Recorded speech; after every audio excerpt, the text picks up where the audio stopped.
उहाँ मन्त्री नहुँदा सरकारमा नहुँदा के भनिरहनु भएको थियो भन्दा यो ऋण लिएर व्यक्तिले खल्तीमा हाल्छन् भने जस्तो वक्तव्य थियो। आज ऋण राज्य सञ्चालन गर्नको लागि त अनिवार्य शर्त हो भन्नुहुन्छ।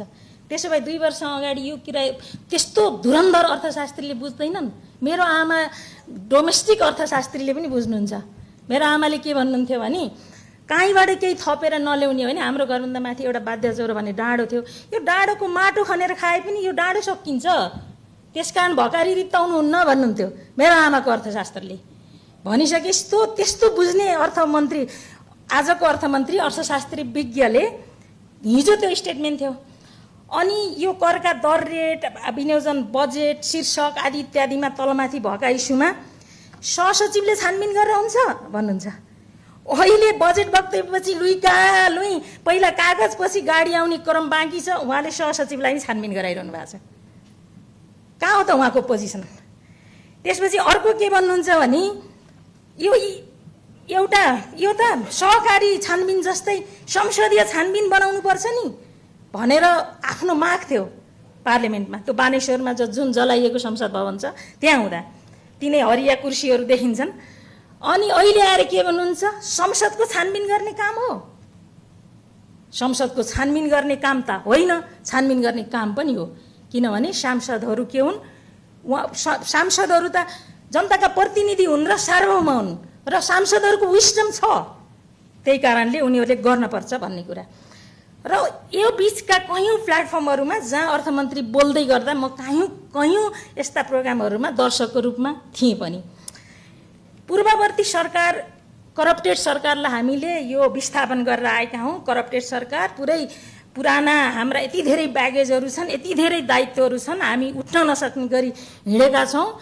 चाहे बाह्रखरीको कार्यक्रममा, चाहे कान्तिपुरको कार्यक्रममा, चाहे बिजमाण्डुको कार्यक्रममा, सबै ठाउँ जहाँ विदेशी अर्थशास्त्रीहरू पनि थिए अनि उहाँले यही कुरा भनिरहनु भएको छ। तर यो आर्थिक सर्वेक्षण 2082-83 मा यही आएर कति जेठको 13 गते हो उहाँले के बोल्नु भएको छ भन्दा आर्थिक सर्वेक्षण 82-83 यहाँ प्रस्तुत गर्ने बेला के भन्नुहुन्छ? विश्व अर्थतन्त्र नेपालको अर्थतन्त्रको जुन आर्थिक वृद्धि दरको हिसाबले विश्व अर्थतन्त्रको वृद्धि दर 3.1 छ, जबकि यसको मुद्रास्फीति 6% छ। नेपालको आर्थिक वृद्धि दर 3.85% छ। उपभोक्ता मुद्रास्फीति 2.1% छ। आम्दानीको कुरा गर्दा के भन्नुहुन्छ? जीडीपीमा पर क्यापिटा इन्कम US डलरमा $1513 छ नेपालीहरूको। प्रति व्यक्ति आयमा, राष्ट्रिय आयमा गणना गर्ने आयोगमा 1335 छ। प्रति व्यक्ति कुल राष्ट्रिय खर्चमा 2044 छ। पर्चेसिङ पावर प्यारिटीमा करिब 5000 देखि 5800 सम्म छ। अनि उहाँ अर्को के भन्नुहुन्छ भने वित्तीय पहुँच र सेवाको कुरा गर्दा निक्षेपको खाता कम्तीमा 6 करोड 20 लाख नागरिकका खाता छन्, वटा खाता छन् नागरिकहरूका। कर्जा खाता 20,40,000 छ। बाह्य क्षेत्र र भुक्तानी सन्तुलनमा कुल वस्तु व्यापार घाटा चाहिँ 11 खर्ब करिब छ।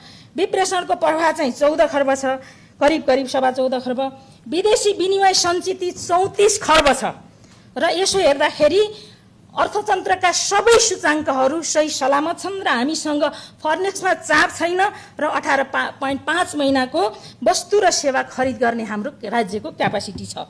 र त्यतिन्जेलसम्म हामीसँग 2800 अरब हाम्रो के छ? ऋण छ, वैदेशिक ऋण। अर्को यही के भन्नुहुन्छ भने गरिबी न्यूनीकरण निरपेक्ष गरिबीको सङ्ख्या हामीले 20.27% मा झार्यौँ। बहुआयामिक गरिबी 17.4 मा झारेका छौँ। वैदेशिक यसो हो भने हामी गरिबी पनि झारेका छौँ। अनि अर्को के भनिएको छ भने 79% नागरिकमा बिजुलीको पहुँच पुर्यायौँ। यहाँ मैले कहाँ पुराइ लेखेको चिज। अनि अर्को के भन्नुहुन्छ भने हाम्रा रणनीतिक सडक 36,000 किलोमिटर छ। कालोपत्रे करिब 55.6, ग्राभेल 20.6 र कच्ची 23.8% हाम्रा सडकको आजको अवस्था छ।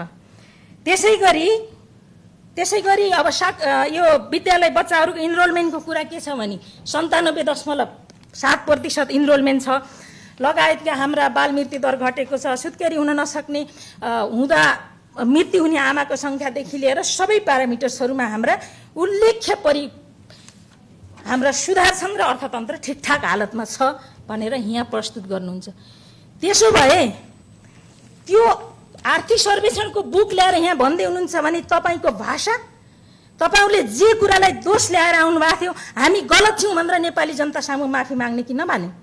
आर्थिक सर्वेक्षणले एउटा कुरा गर्दैछ, राज्यको अर्थतन्त्रको अवस्था एउटा छ, वास्तविकता एउटा छ, तपाईहरूले यो गलत राजनीतिक भाष्य किन बनाएको? तपाईहरूलाई यो सुविधा छ नयाँको नाममा, अनि तपाईँ कसरी नयाँ? नेपाली कांग्रेसको तर्फबाट 2 चोटि योजना आयोग सदस्य, राज्य संयन्त्रको सिंहदरबारको केन्द्रमा चलायमान अर्थशास्त्री, 1 चोटि उपाध्यक्ष, तपाईँ नयाँ? कसरी नयाँ? अनि नेपो बेबीहरू नयाँ? 35 वर्षमा केही भएन भन्ने भाष्यहरूको कुरा गर्दै गर्दा म अर्को कुरा भन्दैछु। 35 वर्ष अगाडि तपाईलाई डोकोमा बोकेर बुढा नीलकण्ठ ल्याएको थियो होला मान्छेले, बाआमाले। आज तपाईँको घरमा सडक पुगेको छ। त्यो 35 वर्षमा तपाईँ पनि हुनुहुन्थ्यो, किन यो खराब भाष्य तयार पारिरहनु भएको छ? र म यसमा उहाँका यी प्रस्तुति, यी सबै कुरामा मेरो यो नेपाली समाजका प्रति पनि मलाई एकदमै यो हिरोइजम खोजिरहेछ नि समाजले। एउटा अनिल कपुर, एउटा नायक खोजिरहेछ के, र यो नायक हामीले पटक पटक देखाइरहेका छौँ। र ती नायकहरूले नयाँ नयाँ कुरामा ध्यान, यो 35 वर्ष केही भएन भन्ने भाष्य सिर्जना गरेका छन्। अनि त्यसपछि अर्को के भनिरहेछन् भने यो करप्टेड थियो भनिरहेछन्, र नयाँ नयाँ जार्गनहरूमा छिरेर दुनियाँको ध्यान डाइभर्ट गर्न खोजिरहेछन् कि अहिले त दरबार हत्याकाण्डको आयोग बनाउने। म यहाँबाट सोध्न चाहन्छु प्रधानमन्त्रीज्यू, सरकार, तपाईलाई म सोध्न चाहन्छु कि दरबार हत्याकाण्डको आयोग गौरीबहादुर कार्कीको अध्यक्षतामा बनाउनुहुन्छ कि अच्युत प्रसाद भण्डारीको अध्यक्षतामा? अच्युत प्रसाद भण्डारी तिनै व्यक्ति हुन् जसले व्यक्ति दोषी होइन सिस्टम दोषीको करार गरेर प्रतिवेदन बुझाएका छन्, पूर्व गृहमन्त्री वर्तमान गृहमन्त्रीको सन्दर्भमा। गौरीबहादुर कार्की तिनै पूर्व न्यायाधीश हुन् जसले भदौ 23 मा के भएको भन्न सक्छन्, भदौ 24 के भएको थियो उनका आँखाले देख्दैन। त्यही बनाउँदै हुनुहुन्छ र नायक खडा गर्दै हुनुहुन्छ तपाईहरूले। के गर्न खोजेको यो? त्यसकारण तपाईहरूले बनाउनु पर्ने आयोग त बरु इन्द्रबहादुरले आत्महत्या किन गरे बनाउनु पर्ने सायद यो थियो होला। तपाईहरूले धेरै पटक भनिरहेको पूर्व गृहमन्त्री अहिलेको राष्ट्रसभाको नेता रवि लामिछानेले भनिरहेको निर्मला पन्तलाई न्याय हुन्छ भन्नुभएको थियो, खै भएको? बनाउनु पर्ने आयोग सायद निर्मला काण्डको थियो होला, बनाउनु भएको छ। त्यसकारण तपाईँ सुशासनको नारा दिएर आउनुभयो। सुशासनको नारा कहाँ दिनुभयो भन्दा सुशासनको नारामा दिएर सांसदहरूलाई भ्रष्टाचार जन्य कसुर लाग्यो भने उसको पद नजाने व्यवस्था गर्नुभएको छ। प्रतिनिधि सभा सञ्चालन नियावलीमा यो सुशासनको रट। त्यसकारण यसमा मेरो कति धेरै बोल्ने विषय थियो, यसको इनर्जी मरिसकेको भएर मलाई बोल्नु नै छैन। त्यही कारणले यसरी छलछामपूर्ण धोकाधडीपूर्ण ढङ्गले जनतालाई भ्रमित गर्ने कामभन्दा स्पष्ट फेरि एकपटक अर्को श्वेतपत्र जारी गर्नुस् र तपाईले गरेको जुन करका दर रेट माथि उठेको प्रश्नका बारेमा अर्थमन्त्रीले माथि छानबिन हुनुपर्छ। यो जाँदा